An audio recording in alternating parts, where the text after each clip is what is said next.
Hello everyone, my name is Brian of Hessens County, and today we're going to be doing an actual play of Sacred Forge by Kat McDonald of Peach Garden Games. In this game you play a blacksmith of sorts, forging a sacred magical weapon at the request of a hero. What you roleplay is essentially the actual creation of the weapon. Its powers and strength are dependent on your dice rolls that use a combination of category choice, similar to a game like Yahtzee, along with a type of betting mechanic that I will go into a bit more depth in just a moment. While this game was created by Kat McDonald, the base structure is the elemental dice system developed for the TTRPG. I have discussed this system previously on my blog and used it as a part of my own game, Saguk Roleplay in Joseon, as you can see here. To summarize it briefly here, it is structured around the Wu Jing, the classical 5 elements of Chinese metaphysics. These are fire, earth, metal, water, and wood. Each one of these is assigned a number on a 6-sided dice, 1 through 5, as you can see here. The 6 on the die represents qi, the energy in this game that can be transformed into one of the other 5 elements. The betting mechanic comes into play in the form of destiny points. When forging the weapon, you start with 20 destiny points that you can use to purchase die over the course of 5 rounds of construction. In each round, the player decides on the number of dice that they wish to roll. Then, they pick which element they are going to keep from the results. That value will stay with the element for the rest of the game unless you pick a key, which allows you to add 1 to any element that you wish. Which element you pick for each stage is important for aesthetic reasons, but also because for each stage there is an element that is weakest at completing it. For example, in the first stage, you are picking out the metal that the weapon will be forged from. Therefore, this stage is associated with the metal element. In the relationships between the elements, wood is weakened or destroyed by metal. Therefore, if you pick wood as your element for this first stage, you get 1 deducted from any wood points that you would choose to save in that stage. The strength of your final weapon is decided by the element that has the smallest value, with 0 being an unbalanced and unworthy weapon of use, and 4 being the strongest likely result. In this example on the screen, the result is 2, meaning that the weapon is both serviceable and quite powerful magically. Now let's take a look at how this system operates with a practical example. Alright, now let's take a look at Sacred Forge in action. So, normally when you're using this game, the first thing that you'll do is you'll if you haven't already decided, you'll take a look at, there's some rolling randomization charts, tables, that basically help you decide sort of the backstory behind the creation of this weapon, who is it for, who's the hero for, who you are, what you normally do when you're not forging weapons, where your forge is, stuff like that. So, for example, for the question where your forge, you would take 1d6, go ahead and roll it, and I rolled a 6. So on the table it says that the forge is on the top of a sacred mountain or a place outside of this world. So those are just some examples of some of the things that you would find there. So instead, I'm going to kind of skip that section for the moment and kind of move on to the actual part where you're creating the weapon itself. So as I said in the little explainer sort of at the beginning of this video, you start off with 20 destiny points, and then you buy dice to do that. And again, just going around, we have fire, earth, metal, water, and wood. So, and again, if you get a 6, it's key. And if you get key, if you decide to pick that for one of your rounds, you get 1 point that you can add to any element, and you also gain extra destiny dice that you can potentially use later. For pretty much all of the other ones, you get however many points in the element category based on the number of dice that you rolled of that number. So we're going to go ahead and start. The first of the 6 rounds you're going to be rolling, it's the metal round. You're going to be rolling basically to determine what materials are being used for the creation of your weapon. So I'm going to go ahead and just start by rolling 4 dice, and we'll see what goes from there. Okay, let's see. And I rolled 2 3s, a 5, and a 6. I guess I'll go ahead and just put the 2 points. I'll go ahead and pick Earth, because again we have 1, 2, 3, 4, 5, and then 6, right? So I'm going to go ahead and pick Earth and use these 2 3s. So I'm going to put 2 here because I have 2 3s. And for this one, it says, for Earth, it says, a gem that shines in every color of the rainbow when it's held up to the sunlight. So basically, the actual blade of the sword is going to be made out of a sort of prismatic crystal or gemstone or something, which would look really interesting. I guess we'll see. All right, so of course I used 4, so that means this is now 16. And I think for the next one, I'm just going to use 4 again. So I'll mark that down to 12. And for this next round, we're going to be, it says Heat and Hammer is the title for this section, and it's related to the fire. It says specifically the sort of like flavor text that is in the manual says, now the time has come to take your material to the forge. At this point, it is just you, the fire, and the metal. As your experience guides you, you carefully watch the metal's subtle shifts in color, and your hammer guides the metal into the shape of a blade. So, again, I'm going to be rolling 4 dice. Okay, let's see. I have 2 2s, 2 5s. Ooh. Okay. All right, so it doesn't really matter which one I pick, because the effect is the same. You just add, these are not, none of these have a weakness to fire, so you just get 2 or 2. So the only question is, what kind of flavor do I want this blade to have in the final sort of drawing or whatever it is that would be created from this? So for fire, it says, a blade with a series of dramatic curves that make it look like a dancing flame. So the blade shape is going to have a sort of like flame motif to the actual blade itself.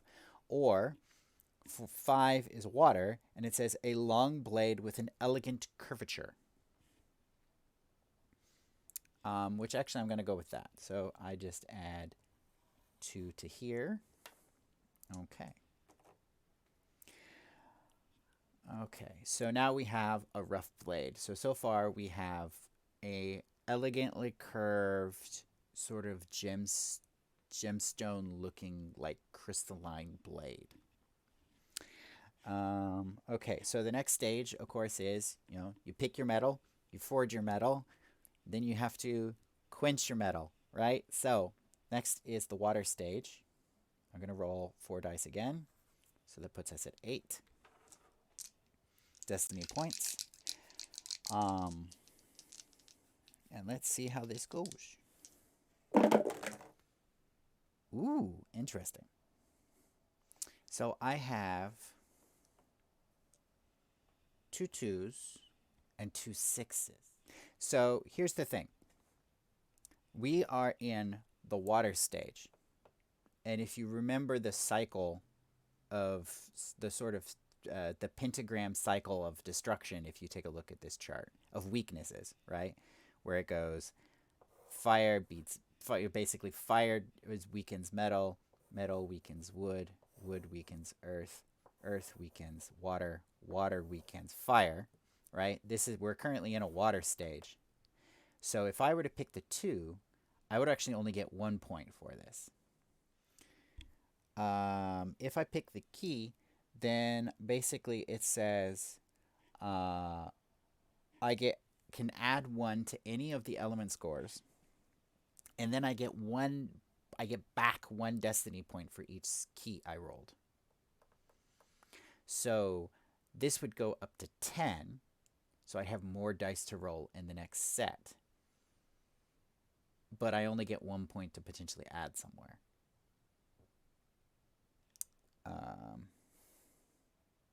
I think I'm going to have to go with that because I don't want to get one with flame for sure and then end up messing something up later down the line.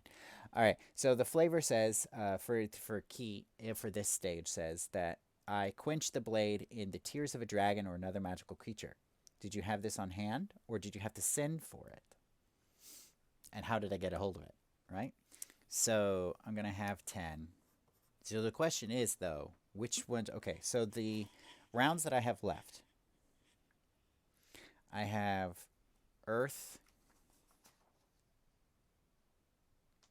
Now, if I roll the same element that is the...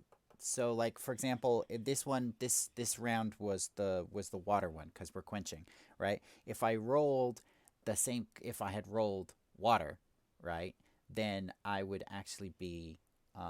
get an extra one. So, for example, if these were 5s, right, I wouldn't be getting 2. I'd get 3 or whatever. We already did the fire. So I think I'm going to put 1 in fire because I'm going to have to... I can only get 1 in fire anyway. And we haven't done wood or metal. Do I want to put it in metal instead? No, I'll put it in fire. And then, I get the 2 key. So that would mean, on the next round, I'm going to go ahead and roll 5 dice instead of 4. Let's use this blue one. Okay.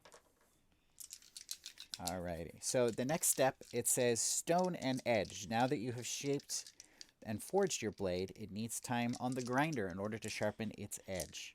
This takes time and patience, but you are a master. The ancient's hero peeks into your workshop often to watch you work, but he does not have the endurance. They do not have the endurance for this kind of work. So now what I'm going to be rolling is to decide what kind of stone I've used in order to basically do this work. Oh, right. I should probably, real quick, I'm going to write down so I don't forget the order of things. So we did earth, and we did water, we did key. Okay, so again, I'm rolling 5 dice. I have 2 6s, a 1, a 2, and a 4. Okay, so 1 would be wood.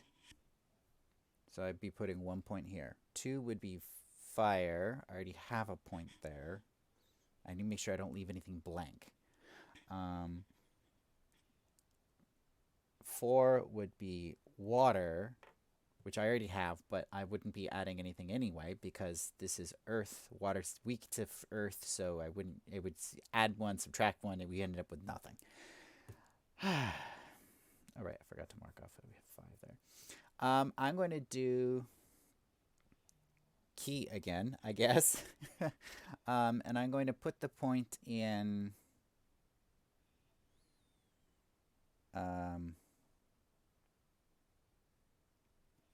all right, I can put it in wood, which means I'm sharpening the blade on a petrified wood.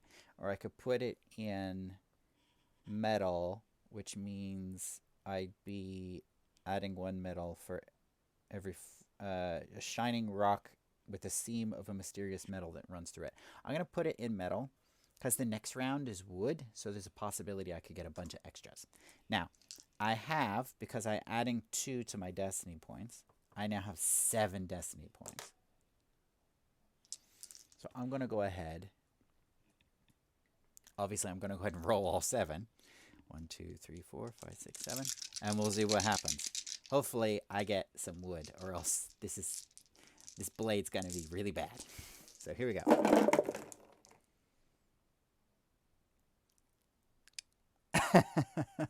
Okay.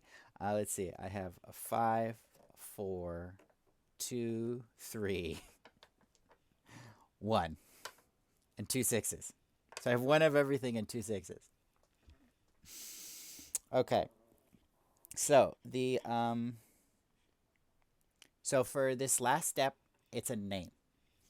So it says, all that remains is to turn the blade into a sword. You must add a handle and a guard. Most importantly, however, you need to give the sword a name and to carry out the ritual that will imbue the sword with the magic that will help the hero prevail in their quest. All right. If I pick wood, because this is a wood stage, I'd actually get 2 points. And it says a ritual that involves the calling of the community together in order to bless this blade. A new ritual, a warm and happy ritual. So if I pick wood, I get 2 here.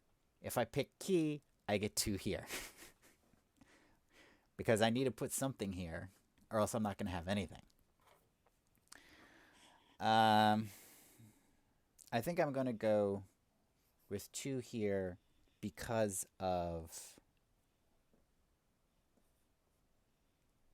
the picking wood.